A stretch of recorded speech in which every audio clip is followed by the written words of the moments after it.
You may be going into an interview and you have prepared all night. You have more skill than this interview panel has ever seen in their life. There might be one or two things on the essential job function list that maybe you can't cover, maybe just a couple of things, but you are soaring. You don't know that going into an interview because you're just meeting these people for the first time. You don't know what kind of day they had. You don't know the candidates that they've seen. But let me tell you something.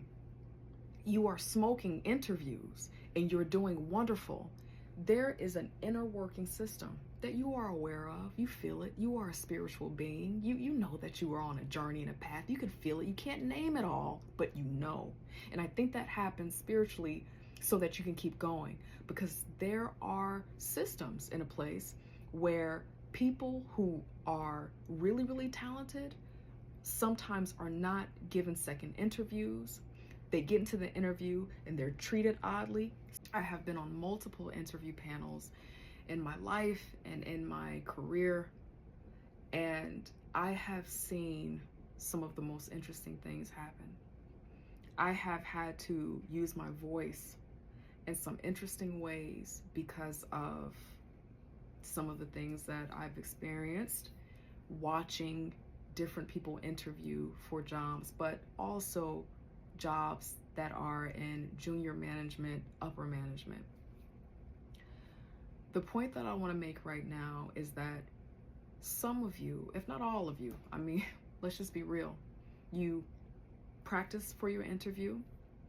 You have to spend a lot of time making sure that your clothing, your hair, the way that you sound, the way that you groom yourself is postured a certain way so that you can appear to be the right candidate for a job, for a role, for a position. You go through a lot, and you know that you have the gift, the skill, the talent, and some more other sauce to do this job. You get into that interview and you smoke it. It's yours in a bag. You slapping the fives as you're leaving out of the interview door. Some of you have had that experience before, and you know that you aced that interview. Unfortunately, there is a thing that's happening where there are folks in the rooms sometimes who want their good friend to get that job.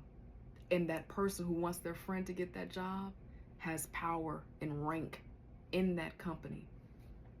They are advocating for the least competent person that they like to get the job over you. And sometimes, unfortunately, it works, and they do. It is so appalling and egregious that this is the reality that we're living in. And I've seen it, again, have used my voice, have been on the outs, as they'd say, with groups, because I will say what I need to say in the way that I need to say it. And I want you to know that when you go after a job and you know that you smoked that interview, you aced that interview, I need you to keep that confidence, because there are systems in place. There is an inner working with many of these organizations that use bias, have a biased, limited, minuscule idea about what a candidate looks like to be good for that role. And it's not you. It's not you that needs to rethink everything because what happens is that if you go into an interview and you don't get the job, you tend to think that maybe I wore the wrong thing, or I shouldn't have worn my hair like this, or I shouldn't have groomed like this. Did I say the right thing, the wrong thing? I should have answered you can drive yourself into an interesting place like that because you just know that you did well. Friend, you did do well. There are some things that are in place designed to keep you out. I'm not saying this to trigger you. I'm not saying this to incite more anxiety or to re-piss you off, right? Because that can happen too. I'm saying this because these are the reasons why you have to keep going. Don't allow these things to stop you, because spirit, God, source, whatever it is that you call it, the thing that keeps you breathing, the thing that has given you life and that is helping you to unfold your soul, is going to continue to guide you. What is meant for you cannot be stopped.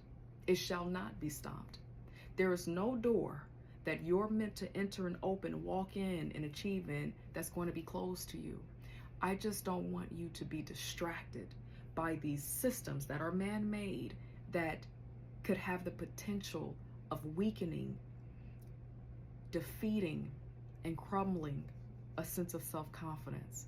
That confidence that is rising inside of you, that is a part of you, that has been built from source, from spirit, from a beautiful thing, and it's not meant to be diminished.